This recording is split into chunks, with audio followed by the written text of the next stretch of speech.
on m'a demandé de vous parler de l'insuffisance mitrale ischémique. Il s'agit d'une complication fréquente et grave de la maladie coronaire.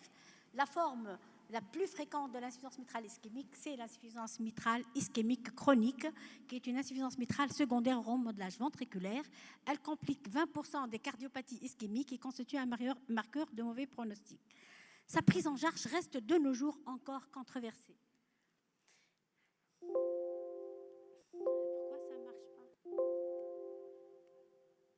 L'insuffisance mitrale ischémique à proprement parler donc, est une insuffisance mitrale chronique et secondaire. Les valves sont strictement normales et la régurgitation mitrale est due à un déséquilibre entre les forces de fermeture qui sont générées normalement par la contractilité ventriculaire qui, ici, la contractilité est diminuée du fait de la dysfonction ventriculaire gauche et les forces de traction, donc c'est les tethering forces qui sont par contre augmentées parce que justement il y a le remodelage ventriculaire qui va entraîner un déplacement du pilier, un déplacement postérieur et latéral. Ce déplacement va entraîner avec lui une traction sur les valves, d'où le point de coaptation qui va se détacher de l'anneau. Il va être à distance de l'anneau, responsable donc de ce qu'on appelle le tethering, le tenting de la valve. Et donc, si la striction est univalvulaire et le remodelage est modéré, nous avons une fuite excentrée. Lorsque le remodelage est important, nous avons une striction bivalvulaire et une insuffisance mitrale centrale. L'écho, c'est toujours l'écho dans les valvulopathies et particulièrement dans l'insuffisance mitrale ischémique parce que c'est grâce à l'écho qu'on a compris ce que c'est et le mécanisme de l'insuffisance mitrale ischémique.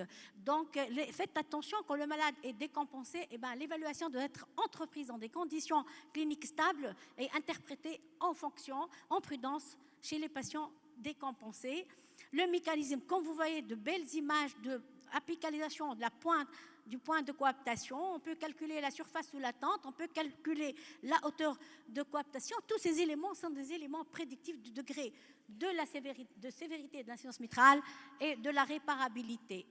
Malheureusement, la quantification est difficile dans l'IM secondaire d'une façon générale, tout simplement parce que la zone de convergence est très variable au cours de la systole. Comme vous voyez, l'orifice n'est pas toujours hémisphérique, il est plutôt elliptique.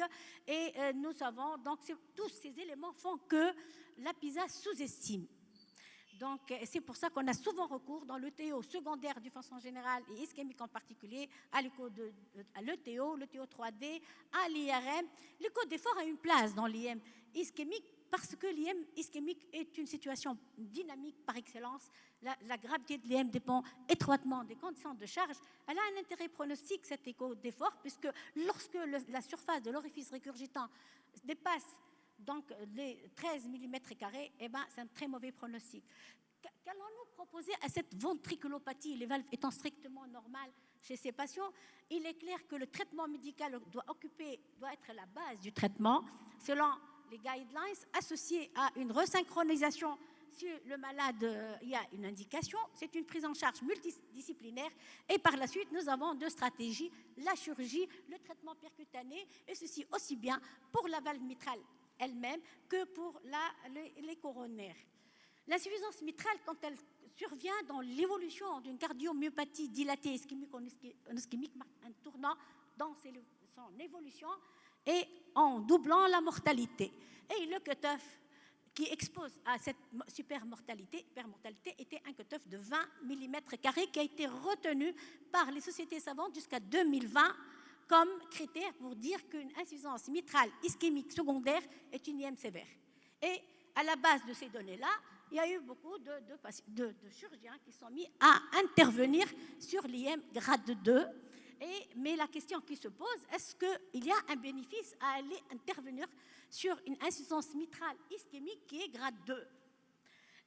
Si on voit dans ce que je veux vous dire d'emblée, c'est qu'il n'y a pas du tout eu de bénéfice à intervenir lorsque l'IM secondaire ischémique est d'importance moyenne.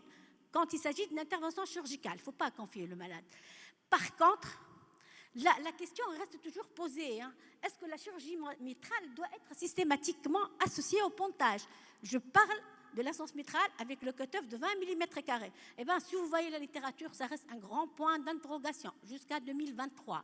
Il y a des études qui ont montré qu'il n'y avait aucune différence entre réparer la valve mitrale ou ne pas toucher en même temps que le pontage, comme les diapos ici à gauche. Il y a même un auteur, Anthony, qui a montré que les malades chez qui on n'a pas touché la valve mitrale avaient un meilleur pronostic après leur pontage à long terme. Et en fin de compte, il y a d'autres auteurs comme celui-là, déjà, qui a montré qu'il vaut mieux réparer la valve mitrale, mais dans son étude, il a inclus aussi bien dixième moyenne que dixième sévère. Plastie ou remplacement, c'est une grande question, autant dans l'insuffisance mitrale organique ou primaire, il faut s'acharner à faire une plastie mitrale.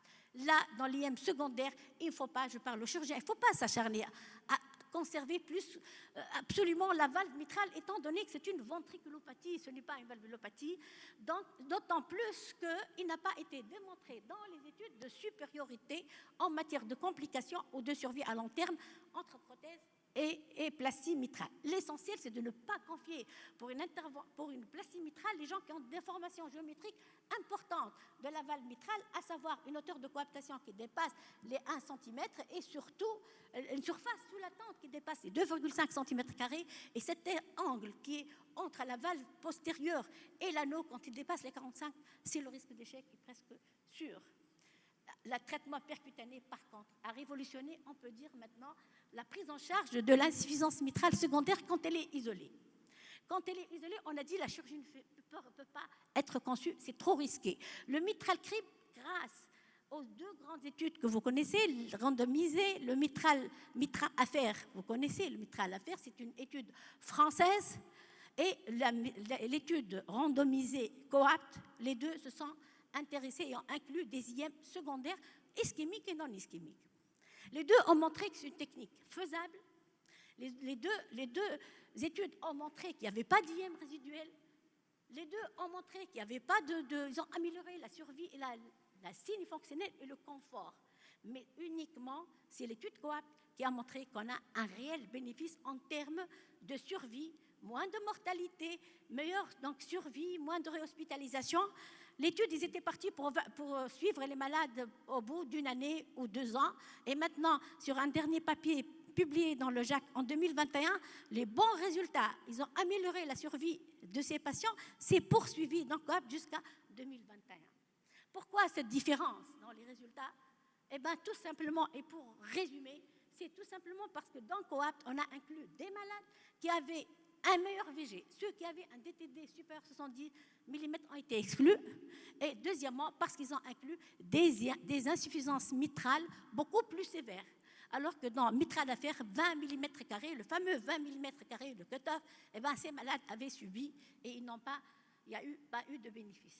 Pour toutes ces raisons, vous allez voir que les sociétés savantes ont décidé de changer la définition de l'insuffisance mitrale ischémique sévère ou secondaire. Ce n'est plus les 20 mm² et les 30 ml de surface de l'orifice régurgitant. On s'aligne avec l'insuffisance mitrale organique, c'est plus simple pour nous. Au primaire, c'est au moins 40 mm².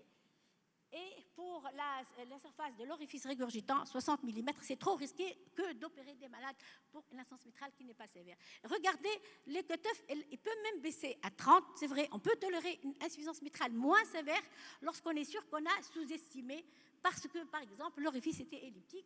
On peut tolérer également un volume de 45 ml lorsqu'il y a un problème de débit. En conclusion, voilà ce que recommandent, avant la conclusion, ce que recommandent les sociétés savantes maintenant, eh ben, il est recommandé dans l'insuffisance mitrale secondaire, qu'elle soit ischémique ou non ischémique, il est recommandé de n'intervenir qu'après avoir mis le patient. D'abord, il faut que l'IM soit sévère, avec les nouveaux critères. Et il faut traiter médicalement selon les règles de recommandation des sociétés savantes, en ne pas oubliant la place importante de la resynchronisation qui, à elle seule, peut diminuer l'importance de l'insuffisance mitrale. Donc, et maintenant, quand il y a un geste de revascularisation à faire, je pense que, et d'après les recommandations, avec un niveau de preuve important, une classe très puissante, il faut intervenir absolument en même temps que le pontage. Ceci va améliorer la survie. On parle en matière de survie. Si le patient est si le patient qui est très symptomatique, il n'est pas éligible pour la chirurgie selon le HER team, et qu'il a une coronaropathie, le HER team il doit recourir au traitement percutané bord à bord, on parle de bord à bord maintenant, après avoir corrigé la coronaropathie par un traitement percutané. Et si l'IM, après correction de la coronaropathie persiste, dans ce cas-là, il doit recourir à un traitement bord à bord avec le mitral clip. Maintenant, dans l'IM isolé, il n'y a pas de geste de revascularisation. Dans ce cas-là, bonne place, classe 2A, niveau de preuve B, de considérer le recours au traitement percutané à condition qu'il n'y a pas de déformation importante, il a les critères anatomiques de succès du mitral clip et surtout, il doit avoir les critères de COAPT. Parce que c'est avec COAPT qu'on a eu une amélioration de la survie.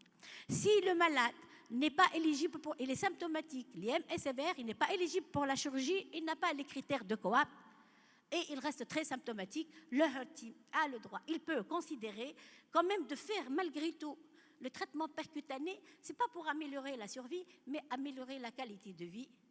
Donc, voire même si on en dispose de traitement percutané. En conclusion,